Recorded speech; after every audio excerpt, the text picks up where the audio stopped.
the webinar tonight.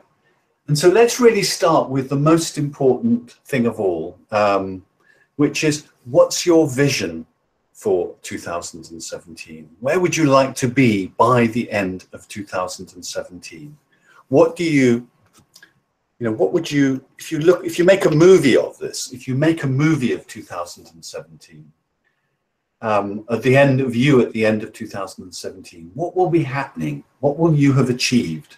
Make an edited highlights movie so that you can see, that future state, looking at the movie, hearing the soundtrack, make sure it's a good soundtrack, and get some feelings about it. We'll just take a couple of minutes to meditate on this, to have this guided visualization, this guided imagination, this dreaming state.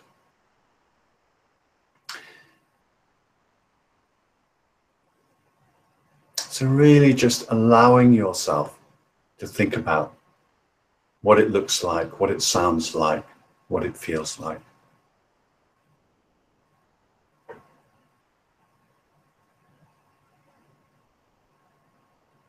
And how would you know that you'd got there? How would you know that you had it? How would you know that you'd made those changes?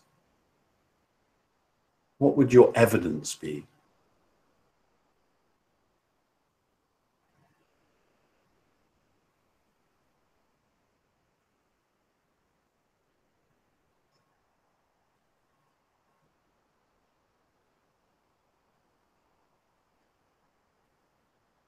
And so with this movie in your mind's eye, just notice the feelings that you have in your body. Is this what you want for the end of 2017? Perhaps you've got a movie that's 3 years out. You know, the period of time that you go out is really up to you. But we want to make sure at this point that we cut it back and say, well, what's possible? What would be possible in 2017 to actually get to in 2017?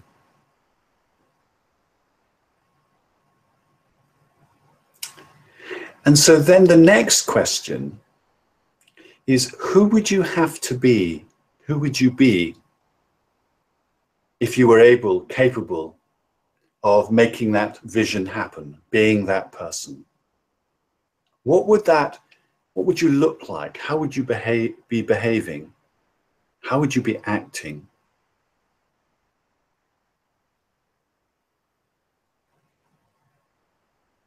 And so again, seeing the movie, hearing the soundtrack,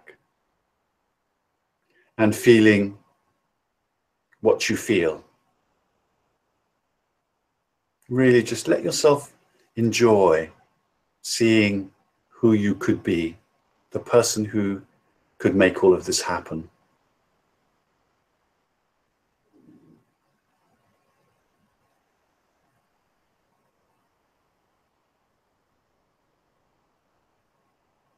And just again, then getting the feeling of what it's like looking at that image, looking at that vision.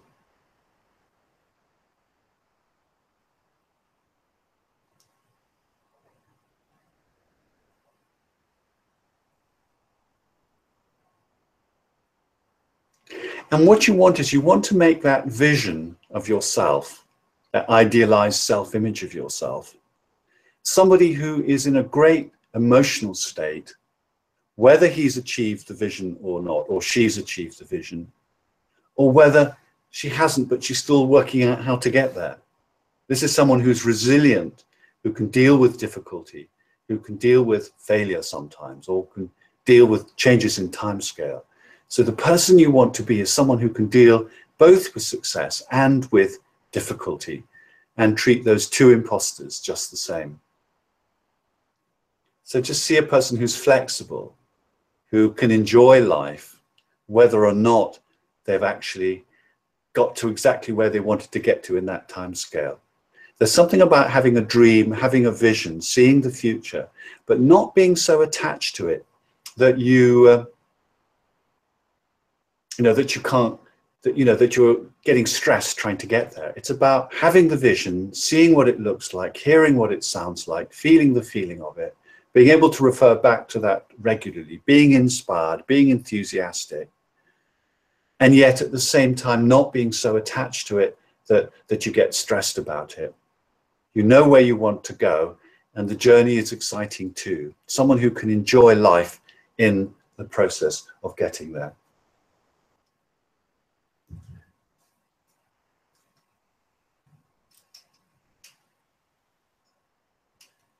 Just looking at my notes. So the next step is that we want to do things that help us feel good throughout the year. And I call these practices. And there are different sorts of practices that you can have. People have meditation, that makes you feel good. People have sports that they do, those can make you feel good. Some people like cooking or stamp collecting. There are a number of different things. There are many, many different things that people like to do that help give people a positive emotional state. So what are those things that give you a positive emotional state? So they could be sports are one, meditation, mindfulness activities are another sort. Anything that involves a lot of your mind and your brain. It could be a sports activity like tennis, or it could be some sort of problem solving, complex problem solving. Anything that takes you into a slightly altered state, like, or a high performance state like climbing mountains, but it could be listening to music or just quietly, for some people, it might be doing the washing up. So if you've got pen and paper there, and if you're looking at the replay, pause this and make sure you do have pen and paper or the notebook that you'll get by email. I've got some notes that you can use, that you can write on, that will come to you by email after the webinar. And you know, either in your notes or in this notebook, write down what are some of the things that I do that I love to do. And driving cars, going for a walk with a dog, spending time in nature, swimming, playing tennis. What are the activities that you do that make you feel great? Talking intimately with friends, getting hugs from friends, or talking about the meaning of life with friends. So think of some of those things. And there are examples. Everybody has ones that, you know, what are the ones that you can do many times a day? For me, mindfulness. I can just stop and notice the moment. I do that, I don't know, a lot of times per day. And then there are, so what's an example of that for you? And what's one that you might do daily? For example, I meditate daily. And then there are ones that you do, you know, weekly or a couple of times a week. Walking on Hampstead Heath is one that I try to do several times a week. I try to, I like to go to the gym at least once a week. That makes me feel great. I dance twice a week if I possibly can when I'm in London. What are the things that you do weekly that create well-being? And you might jot some of those things down. And then what are some of the things that you do monthly that help you feel great, you know, that really are great, but you don't do them every weekend? For example, not monthly, but a few times a year, I go out on long walks from London, day walks from London, that, you know, go and have a pub lunch in the middle, go with a friend, have a long conversation. It's really great. I love doing that. Some of my weekly ones might be spending time with particular friends that I feel close with. There's one friend at the moment that I'm seeing almost every week. Last night I had dinner with two friends where we have deep conversations, and make a distinction in your mind between those types of connecting with people, being with people that are truly nourishing, and those that are not, that are just part of the busyness of life. And then there may be annual things. For example, I see my Buddhist teacher in July. I'd love to get back to skiing again. Skiing is the most wonderful thing for me. I haven't done it very often in the last few years. Maybe I should get back to that. So what you want to develop is a list of the things that you currently or that you already do that bring you well-being. And then you want to think about how you can increase that list of things. How you can spend more time, how you can spend more time on each of those activities. How you can devote yourself a little bit more to each of those activities. Because there's a positive psychology theory called the broaden and build theory of positive emotions. It's very well regarded and has got some evidence, research evidence to support it, which says that if you are doing things that bring you well-being, there are two impacts. The first impact is that you feel great because you're doing it. And then the second impact is that because you're feeling great, you take slightly more risks. You'll ask people, you know, slightly more challenging questions, or you'll connect with people, or you'll try new things out. And therefore, people who have frequent positive emotions are more likely to be successful than people who don't. So what I'm proposing here is that we start to change our life in 2017 by increasing even just a little bit our positive emotions, because that is the solid foundation in which we can make other changes in our life. And I know that's contrary to the way that people often think about things. They think, if I work really hard, if I do this, if I do that, then I'll be happy. And actually the evidence, the research says, if you're happy, you're more likely to succeed at work, in relationships, other places in your life. So I'm wanting you to list those practices, those things that you do that make you feel great. How can you spend more time on them? How can you devote yourself to them some more? People in business, for example, they think, oh, you know, I've got to spend more time at work. That's the way to be successful. But actually, if you're feeling great in yourself, then you'll be more charismatic. If you're more charismatic, you'll be more likely to get a promotion, more likely to make sales, more likely to create value for the organization. So taking care of that emotional nourishment for yourself increases your value to the world. And therefore, you could say that it's the job of a leader or a self-employed person or a consultant or a coach or a massage person or therapist. It's their job to really create experiences of positive emotion for themselves so that they are bringing good feelings out into the world. And of course, there's difficulty in life. You know, relationships break up, we get fired, emotional things happen, people get ill, people die. It's not all fun. And so there's another aspect of this, which is called resilience, which is the things that you can do that help you bounce back from difficulty more easily and more quickly. And guess what? Those practices are the same practices as the ones that create feelings of positive well-being and positive emotion. So the physical practices of aerobic exercise, of sport, of getting enough sleep, eating good food, healthy food, hydration, emotional connection, intimate conversation with friends and family, and I'll talk about tribe in a moment, and self-nourishing activities. What are the self-nourishing activities that you do? Mental stimulation, and of course some sort of spiritual practice, which is, it doesn't have to be religious. I was listening to Book of the Week on Radio 4, and they were talking about the Big Bang, and the latest theory is that the Big Bang wasn't a bang at all. It was a bounce, that a previous universe was collapsed down to a singularity, to the smallest point that you could get to, and then bounces back out again. And so what was before the universe, before our universe, there was another universe. And what was before that? Well, maybe its universe is all the way down. So just thoughts like that increase my connection and sense of the beauty of life itself. So what are your practices which are physical, emotional, mental, spiritual? If you could increase those by 10%, you'd have more well-being and you'd have more ability to change your life in 2017. There may be some other practices that you'd like to do that you don't do. And that's great. Feel free to add practices.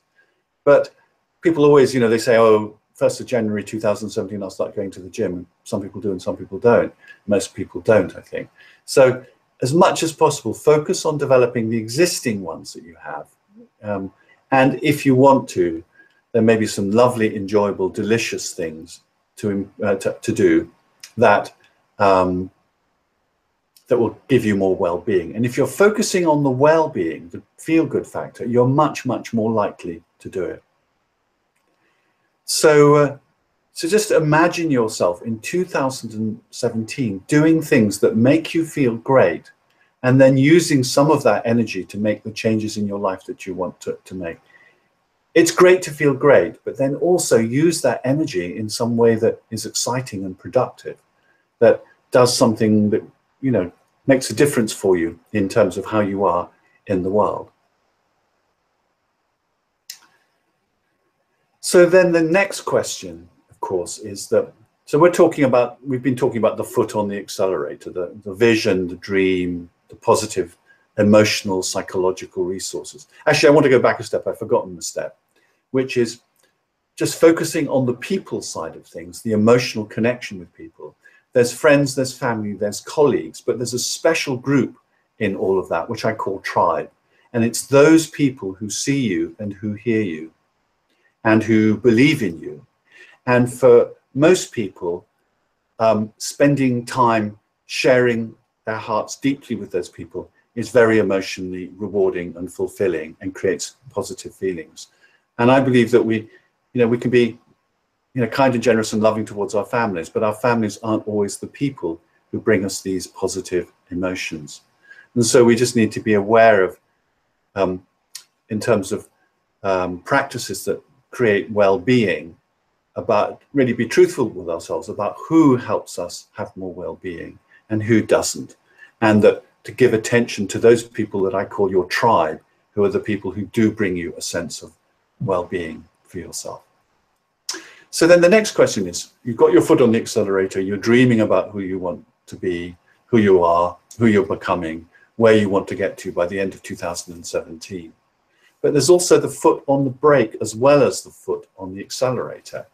And so my work is really focused on the positive, on where you want to get to, but also focused on what's stopping you from changing, what's stopping you from getting where you want to go.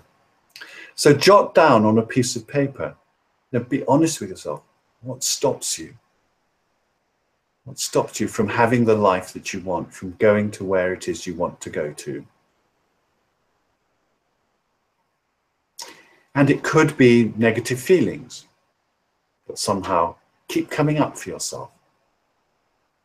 Maybe there's a recent relationship breakup, or you were fired from a job, or some sort of traumatic experience, some recent bereavement that needs healing.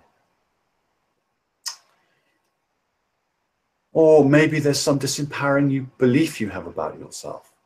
Unfortunately, as children, we just want to learn so much. We just suck everything up from our parents that we can, indiscriminately, unfortunately.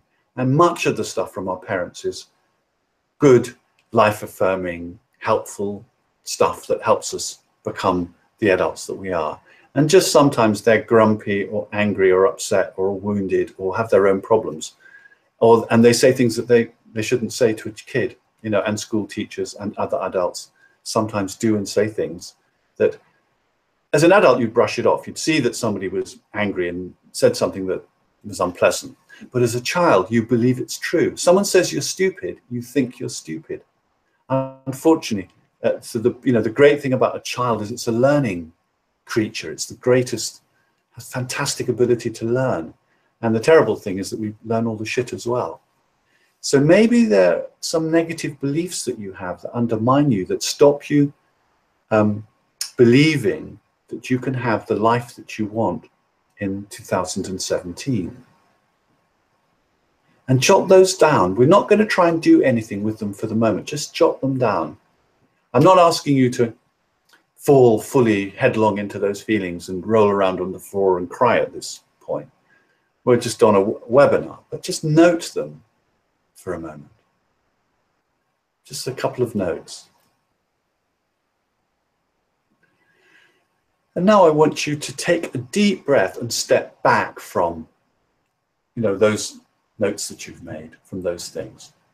I want to remind you of your positive psychological resources. The only way to heal the things we've just noted is through our positive psychological resources. So think of the best thing about being your current age. It'll be to do with you've got lots of experience. You've made lots of mistakes and you've learned from those mistakes. You're more compassionate probably than you were towards other people because you realize how easy it is to screw up. What's the best thing about your current age? Probably if you're in your 50s or 60s, you may be less ambitious and enjoying life more, have more of a spiritual practice, value love more. Who knows what it is? And that wise adult mind that is curious, that's interested, that's compassionate, that looks for the best in people and looks for the best in yourself. So remember that side of yourself.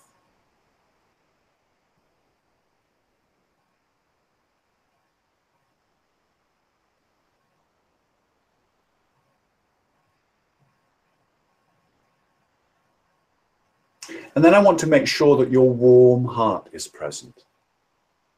So think of someone who loves you in a pure, innocent way, someone who believes in you, and hear what they say and feel what you feel, hearing what they say, perhaps see their faces, take in their words. And maybe your heart pops open a little.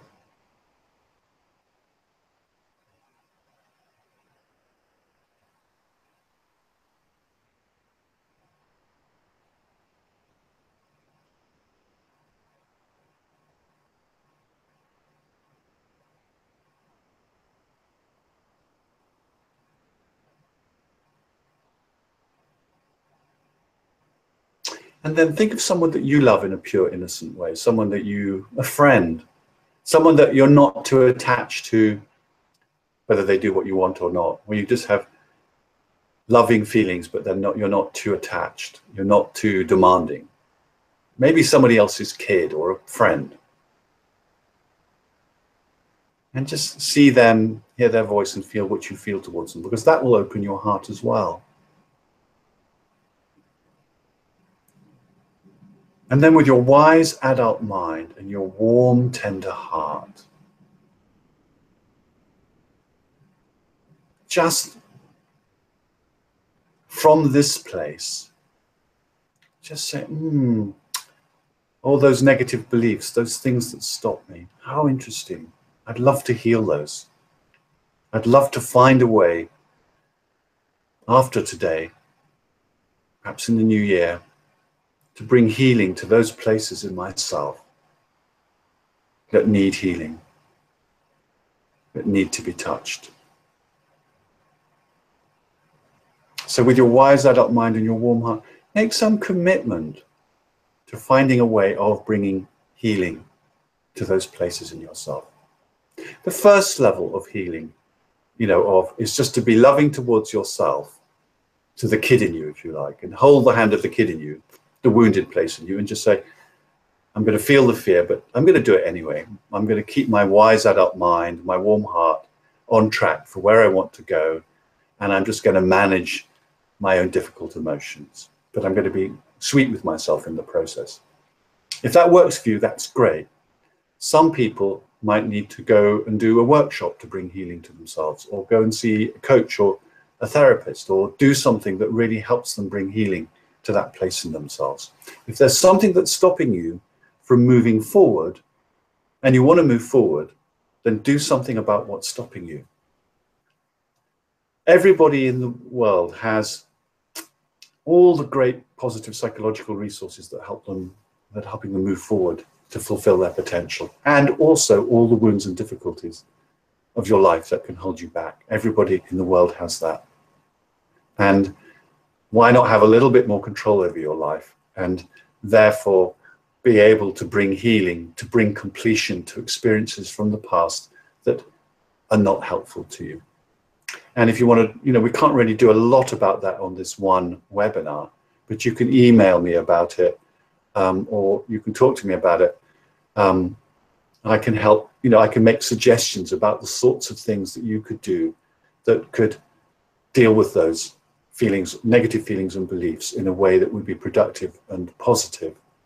And, if you're being held back a lot, why not make 2017 a year that really reduces that significantly? Because I'll tell you something, quite a small reduction in negative belief or difficult feelings can really release up quite a lot of movement forward. If you've got your foot on the accelerator and you've got your foot on the brake, just a little bit off the brake, then suddenly the car starts to go forward. So that's my recommendation to you. Do some sort of self-assessment. How much are those sorts of things getting in my way, and is it worth me doing something about it on the way to creating my vision, my dream of the future? And of course, that's a big part of the topic of the Personal Transformation Intensive in January, and also, of course, the Life Talent Program in March.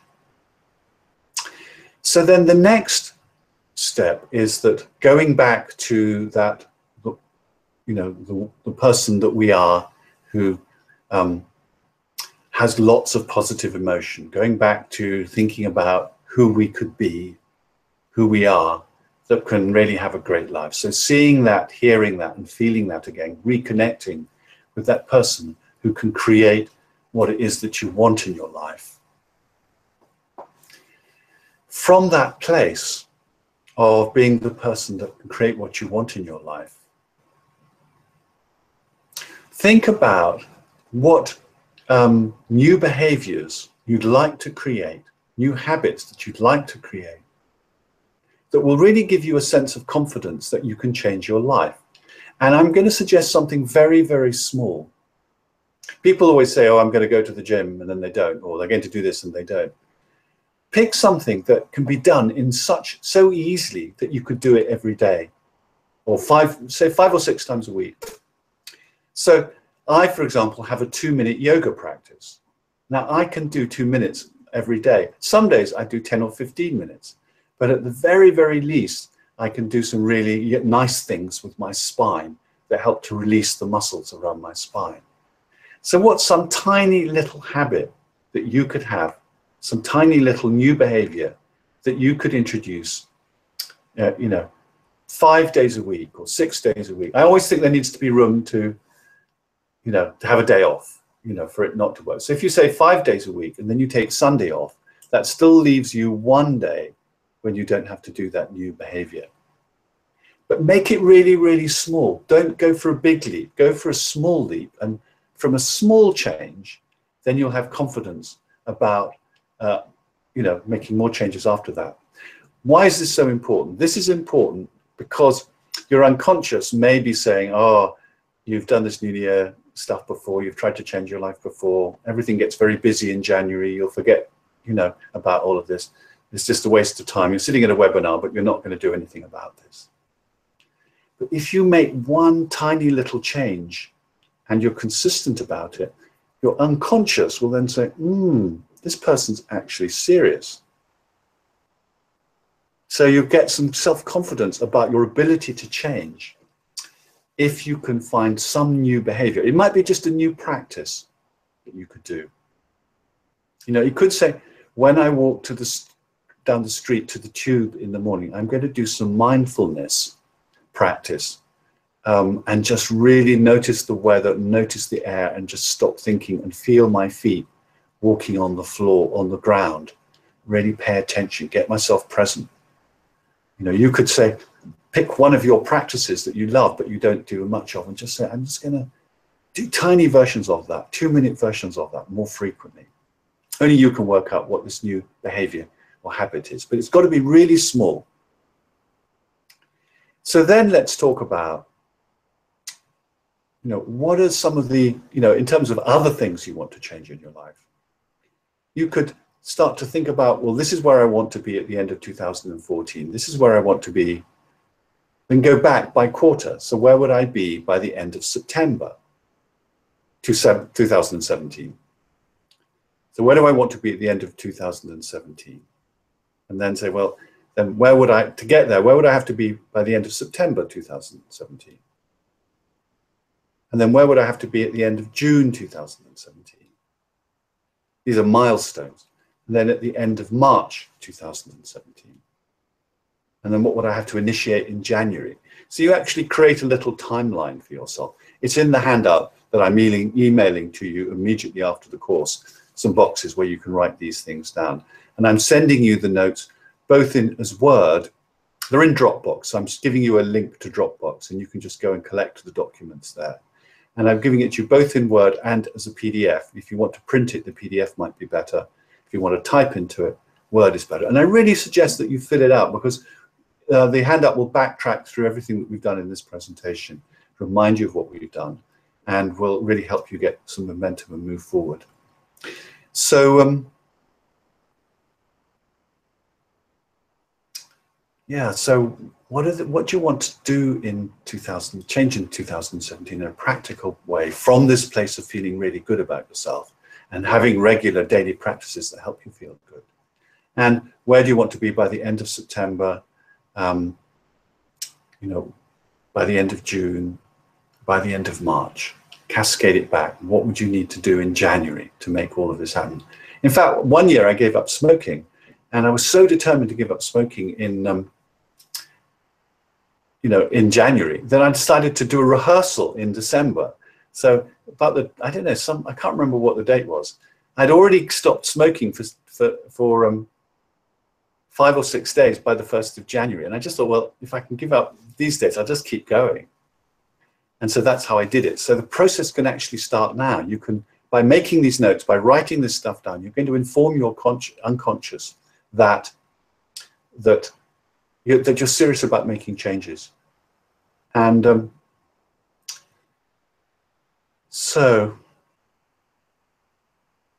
and then the final thing I want to mention is a sort of an example of that, which is called SMART steps.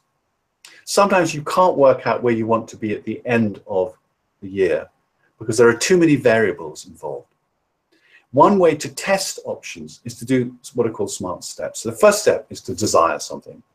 And the second step is to create a very small example of it that's low risk, low cost, perhaps involves other people so that you can share the risk, so that you can test it out. For example, you want to run workshops, or you want to be a coach. Well, go and coach one person, or do a one evening event or a one-day event. Don't spend years building a website and doing marketing and then find out that you don't love it. Give it a test. You could even sell it. Friend of mine, Anna Nathan, thought, wouldn't it be fun to have a workshop where we teach people to cuddle? And she ran one, and it was really great. So she ran a second one. Now she runs them more than once a month. So SMART steps are when you try something out and then you adapt it afterwards. You keep experimenting, but you experiment by actually doing things rather than just thinking about things. And there's more details about this in the handout as well. So how can you actually test what it is that you want to change in 2017? So I think that's everything that I want to say. I wonder if there are any questions that people have. Kath, have you got any questions?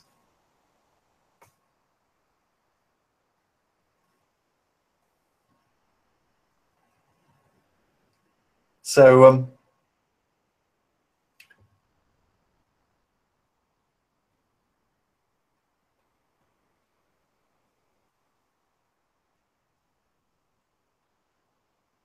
So, Kath, would you like to ask me a question about what we've said so far?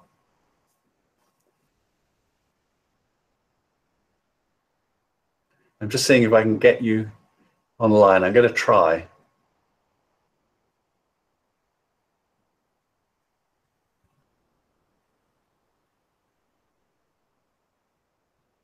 Oh, great. So here we are. Kath, hi. Hi, Julian. Nice to hear you. Good to you too. Sorry for putting you on the spot. That's absolutely fine. I'm just wondering if you're planning any follow-up webinars. I am actually. I've got one next. It's actually next Monday night, which is, and I can't think of the title of it right now. It is something like. Actually, I can't actually remember what it is, so you'll get an email about it shortly. It's about having a life you love with ease and grace, or grace and ease, and that's going to be next Monday night, Monday the 12th at 8 p.m. Sounds good. Great. Thank you. That's great. Any other questions? Perhaps not. Perhaps not at the moment, actually. I thought it was really great. And I'm actually going to go and listen to it again when you put it up live. That'll be brilliant. Fantastic, great. And really print out the handouts because they're really useful. So I think they'll help a lot with it. So I'm going to take you off the screen, and I'm just going to talk a little bit more about some of my own work for a few minutes. So, or actually, I could leave you here on the screen as well. You can interrupt me. You could take me off the screen. That would be comfortable. Okay. Let me just see. Great. I think. Oh, great. There we go. So, yeah, there's another webinar next Monday night, the 12th of December 2016. And on the 13th, 14th, and 15th of January, that's a Friday night, a Saturday night, and Sunday, I'm running the Personal Transformation Intensive, which is about putting into practice the stuff that we're talking here. We spend the Friday night and Saturday till lunchtime looking at what do you really want in your life? What are your psychological resources? If you know your life calling, what's your life calling? What are your talents? What are your strengths? What do you really want in your life? And then from Saturday lunchtime till Sunday lunchtime, we then look at what's stopping you, and we go deep into that material. Any negative beliefs you have, any old feelings that are still lurking around that hold you back. And it's quite deep personal work, quite uncomfortable sometimes, because what happens is that the normal strategy that people have for dealing with difficult feelings is to run away from them. You know, we basically say, that was shit, you know, I'm going to head in the opposite direction. If it sometimes comes up for me, eat some chocolate, listen to some music, find a way of distracting myself. And there's nothing wrong with that. If something bad happens, someone says something horrible, forget it, move on, if you can. But if you've got this sort of ghost, this shadow that's following you, you need to perhaps turn around and face it. Actually, there's this great story from The Wizard of Earthsea by Ursula Le Guin, the young magician, the brilliant young apprentice magician, borrows one of his teacher's magical books and does a ritual to open the door to the underworld, and just as he's doing it, he realizes he's making a big mistake, and he tries to close the crack to the underworld that he's opened up. But just as he closes it, this shadow escapes from the underworld, and then this shadow starts pursuing him around the world, and there are hundreds of pages of him being pursued, and all the lands are starting to have no longer having harvests. It's affecting the quality of the whole world, and he's being chased, and he's really exhausted. He goes to his first teacher and he says, you know, Master, what shall I do? I've got this shadow chasing me that I accidentally released from the underworld. And the teacher says, you know, if the shadow that's following you is going to follow you for the rest of your life, so why not turn around and start to pursue the shadow? And so for the next few hundred pages, he's pursuing the shadow. And in the end, he's going across this enormous ocean in a little dinghy. And he finally comes across his shadow, catches up with his shadow. And he leaps from the dinghy and he grabs the shadow by the neck. And as he does so, of course, he notices that the shadow has his own face. And so if there's something that's lurking in our psyche that is bothering us and is holding us back, and just moving on doesn't work, then turn around and face it and sort it out. It's not so hard to do. And actually, quite small shifts. You don't have to heal something completely to get a big shift in your life. It's quite small shifts can really make a big difference. So a little bit of healing, a little bit of attention, loving attention to some wounded place in yourself can make a big difference. So that's what we do between Saturday lunchtime and Sunday lunchtime on the Personal Transformation Intensive. And then in the afternoon, we go back to integration, psychological resources, strengths, vision, bringing our warm, tender hearts to that place in ourselves that we've uncovered that's been a little bit vulnerable, but now we're reintegrating again. It's very, very powerful. And then, so then after that in February, and I don't remember the dates, middle of February, we have Discover Your Life Calling, which is what's your life purpose? What really makes a difference to your, what's the focus of your life? What's the most important thing in your life? What brings meaning to your life? How do you make it the center of your life? How do you make it the center of your career? How can you wake up every morning being excited about what you want to do? And it can be applied either you can either create a job that fulfills it completely, or you can have it in any job. Howard Schwartz at Starbucks was not interested in coffee. He was interested in creating places where people really love to work because his father had had bad experiences in factories. And so he didn't really, coffee wasn't his thing, wasn't his particular thing, his passion, but creating the environment where people could work in a way that they, in a way that they enjoyed. And it's quite a challenge, isn't it? You low-paid people making coffee, but the atmosphere always seems quite good in the Starbucks branches, which is one of the reasons why people go there. So one of the things I want to do to help people do is apply their life calling, their sense of purpose into whatever thing or job that they're doing at this current moment in time. But really the most important aspect is actually have your passion, have your sense of your life calling in your personal life. Live the life that you want, be the person you want to be. And so that's, during that weekend, we also look at what are your strengths, what are you really great at, and how can you advertise what you're really great at to your customers or to your bosses or to your family or to the people around you? How can you be more expressive about what you're really great at? And then the other thing I just want to mention is the Life Talent Program, which is in 16 days. It starts in March. It's over weekends, except for one 4-day module. And first weekend, we think about putting our foot on the accelerator more power, more of our passion, more self-belief, more self-confidence, more sense of the difference we can make in the world. The second weekend, we look again at what's stopping us at a deeper level. The third weekend, we go very, very deep, looking at core wounds and how the biggest sort of psychological wounds that you have, which are probably from the early years of your life, can actually be turned into gifts. And that's really a key component of the program, is how can we turn those into gifts? So, for example, my twin brother became a heroin addict. And at the age of 20, I asked a psychotherapist, what can I do for my brother? And he said, you're so enmeshed with your brother that you can't help him. You can't really see the wood from the trees. And so other people will have to help him. And so I made a poetic vow, which was, if I can't help my brother, I'll help other people in the hope that other people will help my brother.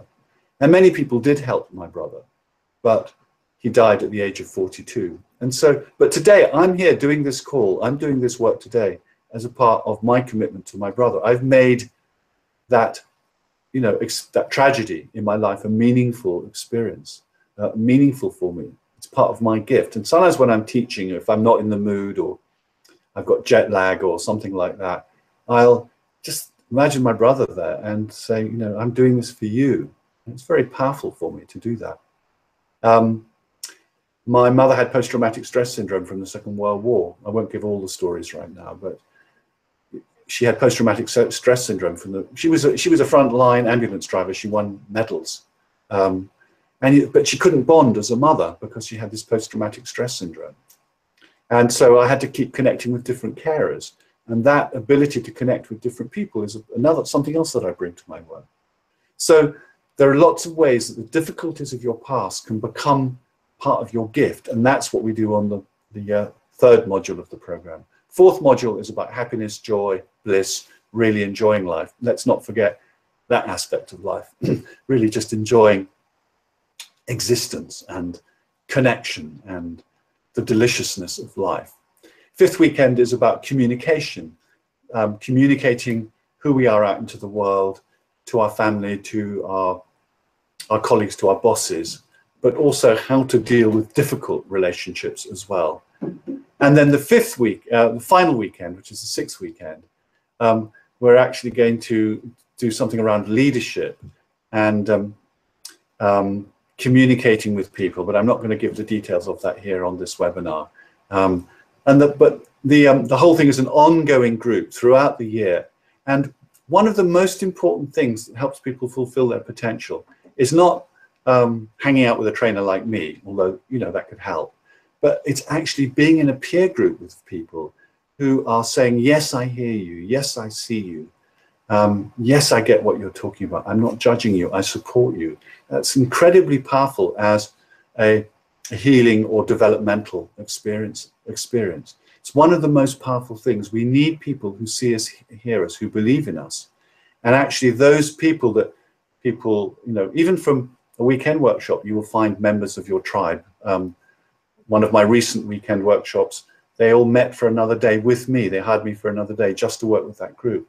Long program like the Life Talent program, people will create lasting friendships and relationships, people who really believe in you and see who you are and what you're about. If you've got any more questions about this, do email me or call me. And if anybody has got to this point in the webinar and would like to have a free 20-minute coaching call to talk about how you put this into practice, I'd be happy to do that. It's a one-off for this webinar. I may do it again, but I'm not promising that yet. The idea would be that you would go through the notes, think through your, you know, how you're going to make 2017 the best year yet for you.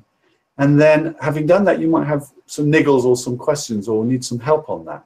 Then you can email me, and my address is in the notes at the bottom. My email address is at the bottom of the notes, or you can reply to one of these webinar emails that I've been sending out.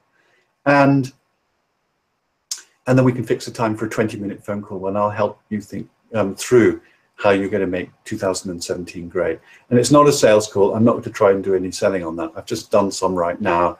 You know, take it or leave it. I want to let you know what I'm doing because I believe in it. But with that coaching call, it's just about helping you think about where that, you know, how you're going to get to where you want to get to.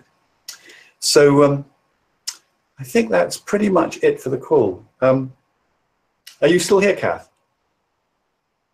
Great, you are, so I can see you. So what I said that I would do at the end of the call, which was just have everybody go live. So Ash, will you go live as well? And let's see how many people get live. Yeah. Too much feedback, Ash. Oh yes. Who's that? That's me. So I'll have to mute mine. Oh, because he's in the same room as me, you see. Yeah. But I can hear him, it's fine. Can you? And I guess you can hear him too. So Ash, come over here. Oh, well, they can see me. They can see me. Okay, they can see you. Yeah, okay, yeah. Great. Okay, cool. So, but as this is going to be a replay, we won't, you know, have a big chat right now. But just thank you very much for being on the call and doing this with me. And I'd love to get some feedback from you at some other point. Yeah,